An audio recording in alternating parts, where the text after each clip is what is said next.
भारत माता की, भारत माता की, वंदे वंदे, जय हिंद। मंच पर आसीन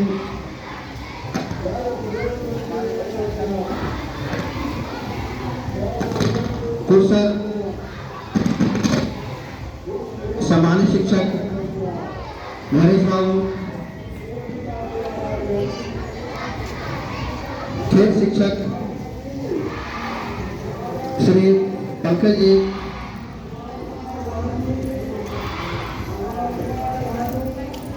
सम्मानित शिक्षिका समीना मैडम, पूर्व सचिव शिक्षा समिति,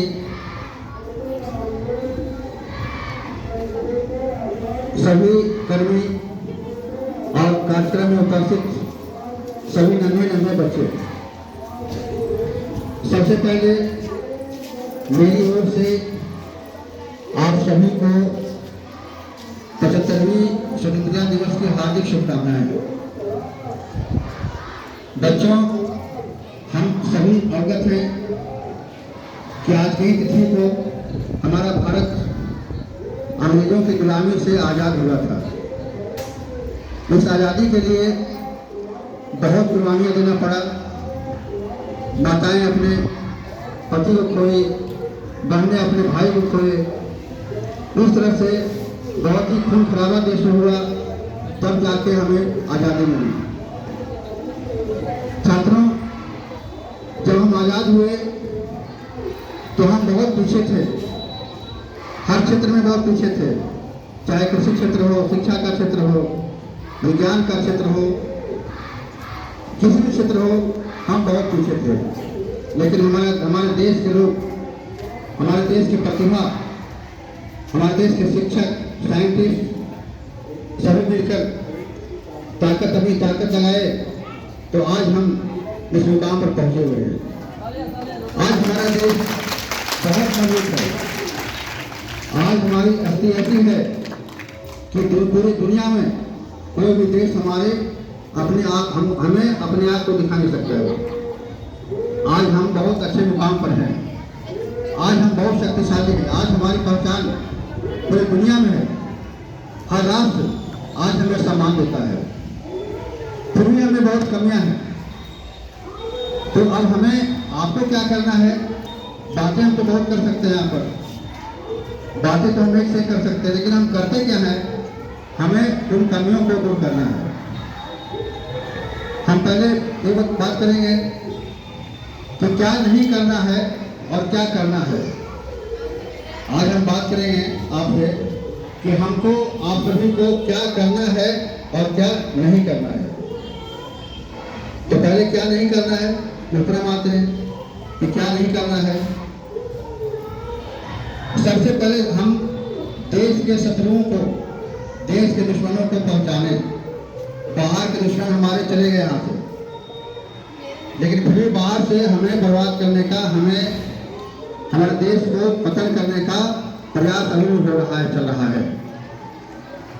और यह जो चल रहा है, यह हमारे बाहर के लोग भी चला रहे हैं और हमें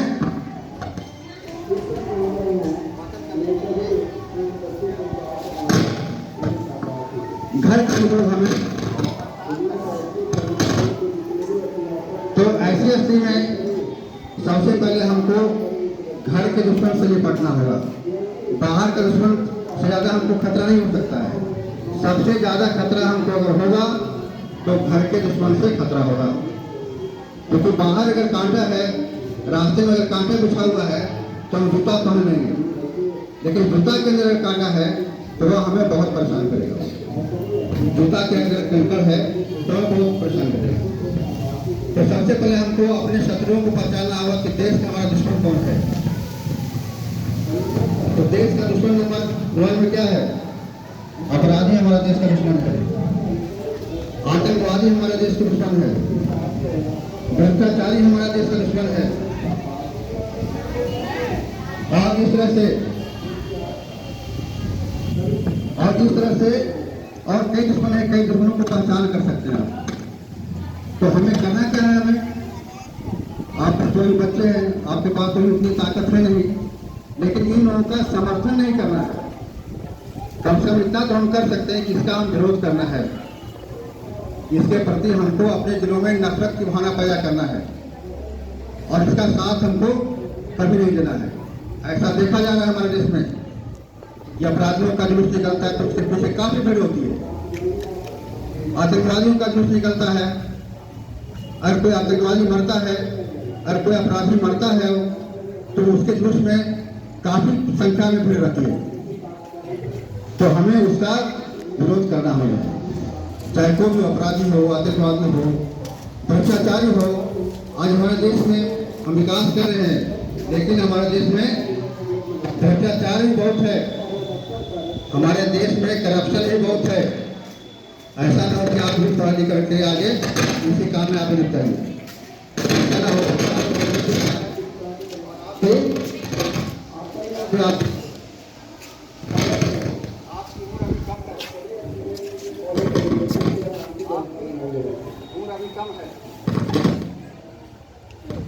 जब आप 18 वर्ष के होंगे तो उसके बाद क्या होगा? जब आप 18 वर्ष के होंगे तो आपकी संगली में बहुत बड़ी ताकत होगी, इस संगली में आपको बहुत बड़ी ताकत होगी। इस ताकत का प्रयोग करके आप देश को बर्बाद कर सकते हैं, आप समाज को बर्बाद कर सकते हैं, और या तो फिर देश को ऊंचाई पर ले जा सकते हैं। इस संगली में बहुत ताकत होगी। तो हम इस संगली का प्रयोग सही करेंगे, गलत नहीं करेंगे। अब क्या, अब आपसे हम बात करते हैं। अच्छा, अभी दुश्मन हमारे पास में है, हमारे पास और दुश्मन है। क्या दुश्मन हमारे पास में है? हमारे अंदर, मन के अंदर दुश्मन है, देश के अंदर दुश्मन हो गया और हमारे मन के भी अंदर दुश्मन है। वो क्या है? उससे भी लड़ाई लड़ना हमको है। आप आजाद हो गए हैं, लेकिन हमको उसके खिलाफ ही लड़ाई हमको लड़ना है। अशिक्षा सबसे बड़ा दुश्मन हमारा अगर है तो अशिक्षा है। हमको उसे हर हाल में लड़ाई लड़ना है और इस लड़ाई में जीत हासिल करना है। पढ़ना जरूरी है, शिक्षा प्राप्त करना जरूरी है। हम प्रतिदिन विद्यालय हम समय पर आएंगे, हम विद्यालय पर समय तक रहेंगे, देर तक रहेंगे। अपने शिक्षकों से हम पढ़ेंगे, सीखेंगे। अगर क्लास में शिक्षक ना भी हो तो कोई बात नहीं, हमारे पास सारी किताबें होगी, हम किताब में पढ़ेंगे। तो क्या करना हमको है? विद्यालय समय पर आना है और विद्यालय समय से जाना है और शिक्षा प्राप्त करना है हर हाल में। क्योंकि हमारा जो सबसे बड़ा दुश्मन जीवन का है, जीवन का सबसे बड़ा दुश्मन क्या है? वो है अशिक्षा। अगर आप अनपढ़ रह गए तो आपको भारी परेशानी होगी और उसका प्रभाव कहाँ पड़ेगा? उसका प्रभाव पड़ेगा हमारे देश पर पड़ेगा। अगर आप नहीं पढ़ेंगे तो उसका प्रभाव पड़ेगा हमारे समाज पर पड़ेगा। क्योंकि फिर ऐसा समय आएगा, आप अगर नहीं पढ़ेंगे तो आपका ही समाज का धुरंधर लोग जो है वो आपका मिसयूज करेगा। फिर आपको इसलिए पढ़ना जरूरी है, शिक्षा प्राप्त करना जरूरी है। और क्या है? हमारा अनुशासन, हमको अनुशासन में रहना है। और एक बात और है कि हमें भाषा, अगर हम पढ़ाई पढ़ते हैं तो हमें भाषा का सही उपयोग करना है। हम देखते हैं बच्चे को कहता है कि सर उसने मुझे गाली दे दिया, उसने मुझे गाली दिया। तो गाली हम क्या देते हैं? हम गाली में क्या प्रयोग करते हैं? माँ को गाली देते हैं, बहन का प्रयोग करते हैं, बेटी का प्रयोग करते हैं। तो क्या इन लोगों का सम्मान नहीं है समाज में? क्या इन लोगों का इज्जत नहीं है? सम्मान है हमारे देश में? हमारे देश की माताएं, हमारे देश की बहनें, हमारे देश की बेटियां, वो क्या है? देवियों के समान है। इसलिए ये भी जीवन से, अपने जीवन से इसको भी आप निकाल दो। ये सब काम हमको नहीं करना है। तो अब आपका समय नहीं लेंगे ज़्यादा, और अंत में हम एक शिक्षा मंत्र से हम अपनी बात को अंत करेंगे कि विद्यालय से बड़ा कोई मंदिर नहीं, विद्यालय से बड़ा कोई मंदिर नहीं, और शिक्षक से बड़ा कोई शिल्पकार नहीं, और शिक्षक से बड़ा कोई शिल्पकार नहीं, और शिक्षा से बड़ा कोई धर्म नहीं, और कलम से बड़ा कोई हथियार नहीं। लेकिन कलम हथियार का रूप तभी लेगा जब आप कलम चलाना जानिएगा। तब अगर आप पढ़ेंगे तभी उस हथियार को आप चला सकते हैं।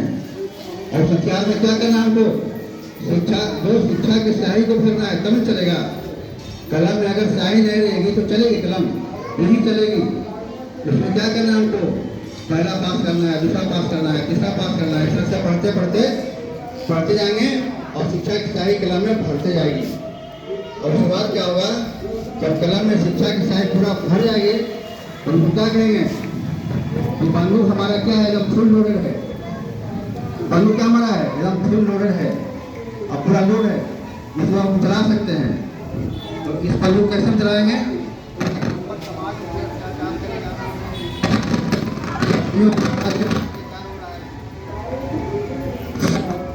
हम पर अगर समाज में कोई अत्याचार करेगा तो हम क्या करेंगे? क्या हम हथियार का प्रयोग करेंगे? नहीं। गांधी जी का क्या हथियार था? हमारे बापू का हथियार क्या था? सत्य था, अहिंसा, प्रेम, ये 3 हथियार था। तो हम लाठी नहीं चलाएंगे, हम गोली नहीं चलाएंगे, हम सबसे बड़ा हथियार जो है कलम है वो चलाएंगे। अगर हमारे पर कोई जुर्म करेगा समाज में, चाहे बेटी हो या बेटा कोई हो, तो हम थाना में कम से कम जा करके हम कलम चला करके एक रिपोर्ट हम दिखा सकते हैं। उसके बाद फिर आप देखिएगा उसका समाज देखिए क्या करना होता है। आज लड़कियों पर क्या हो रहा है? देखो पेपर बराबर आ रहा है कि वो उसके सास ससुर जो है क्या किए? उसको जला के मार दिए। उसके सास ससुर पूरे परिवार जो है वो बहुत टॉर्चर कर रहे हैं। लेकिन क्या हम पढ़े हुए रहेंगे तो कोई हम पर टॉर्चर करेगा? कोई नहीं करेगा। और अगर हम अनपढ़ रहेंगे तो क्या होगा? सब हमको परेशान करेगा और हम कुछ नहीं कर सकते हैं। क्योंकि अगर हम अनपढ़ हैं तो हमारे पास कोई ताकत नहीं है। दुनिया की सबसे बड़ी ताकत क्या है? वह शिक्षा है। दुनिया की सबसे बड़ी ताकत क्या है? वह शिक्षा है। अगर हम पढ़े होंगे और हमारा बंदूक पूरा फुल लोडेड होगा, मतलब कलम में स्याही भरकर होगी और पूरा हम पढ़े रहेंगे, तो हम थाना जाएंगे और क्या करेंगे? वहाँ पर थाना में सबके खिलाफ हम रिपोर्ट दर्ज करेंगे। तो जो हमको परेशान कर रहे हैं सभी का सभी अंदर हो जाएंगे, सभी जेल में चले जाएंगे।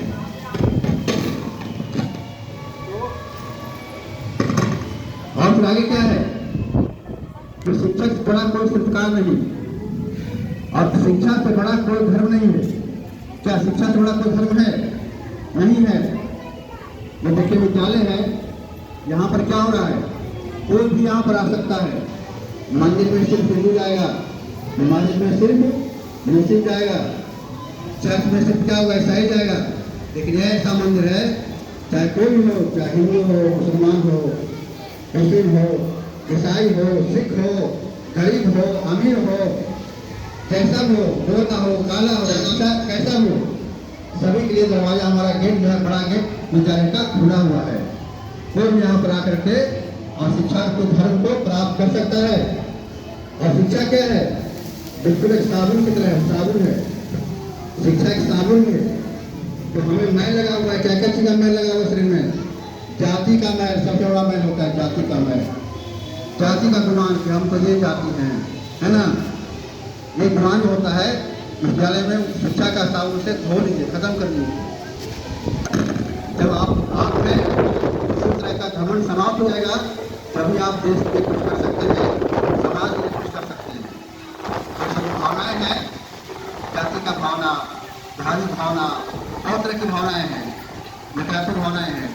हम अमीर है उसकी भावना, पता है कि हम तो अमीर हैं। तो सारी भावनाओं को, सारी नकारात्मक भावनाओं को क्या करना है? हमको शिक्षा के साबुन से विद्यालय में पूरा गंगा में रही उसमें धो करके साबुन से नहा लेना है, सबको समाप्त कर देना है। उसके बाद देखिएगा कि आपको अंदर से बहुत खुशी पैदा होगी और तब आप जो है देश के लिए तैयार होइएगा। जब आपके अंदर सारी नकारात्मक भावनाएं समाप्त होगी तब आप देश की सेवा के लिए आप तैयार होंगे।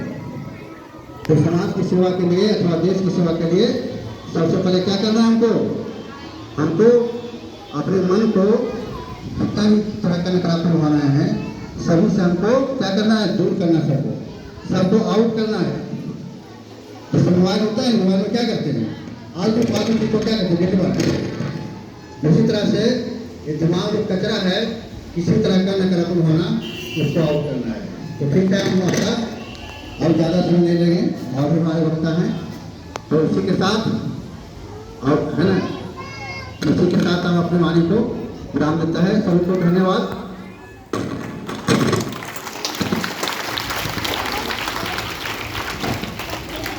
अब हम विश्वविद्यालय के माननीय शिक्षक सुरेश भाई को हम आमंत्रित करते हैं, वे अपने विचार रखेंगे बच्चों के बीच में, और 2 शब्द आप रखें। धन्यवाद।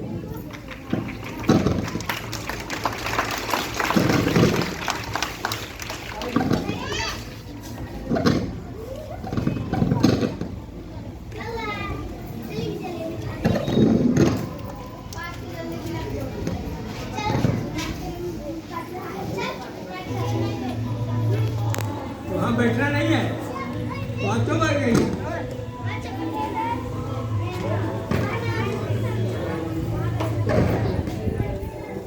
आज पूरे देश में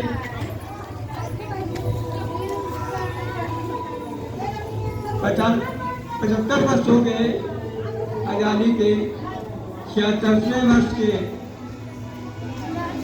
वर्षगांठ पर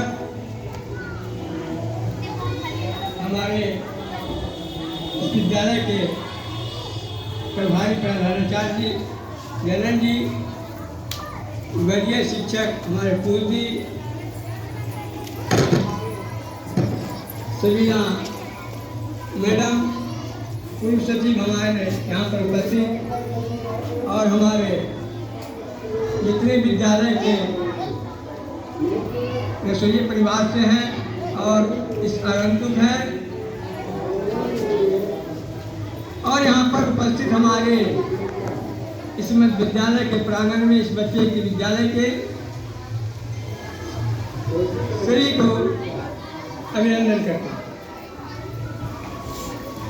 ये तिरंगा का झंडा जो 15 अगस्त फहराए जाते हैं, जैसा बताया गया हम लोगों को, क्या हम लोग जानते हैं कि पहले कितने हमारे महापुरुषों वीरांगनों ने त्याग बलिदान कुर्बानी करके इस चीज़ को आज़ादी पाई है। इसके पहले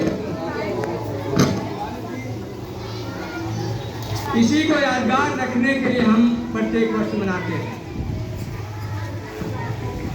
क्योंकि इसको यादगार रखने के लिए, इस देश की अखंडता अक्षुण्णता के लिए बनाए रखने के लिए, इस यादगार को अपने जीवन में सदा उतारने के लिए मनाया जाता है।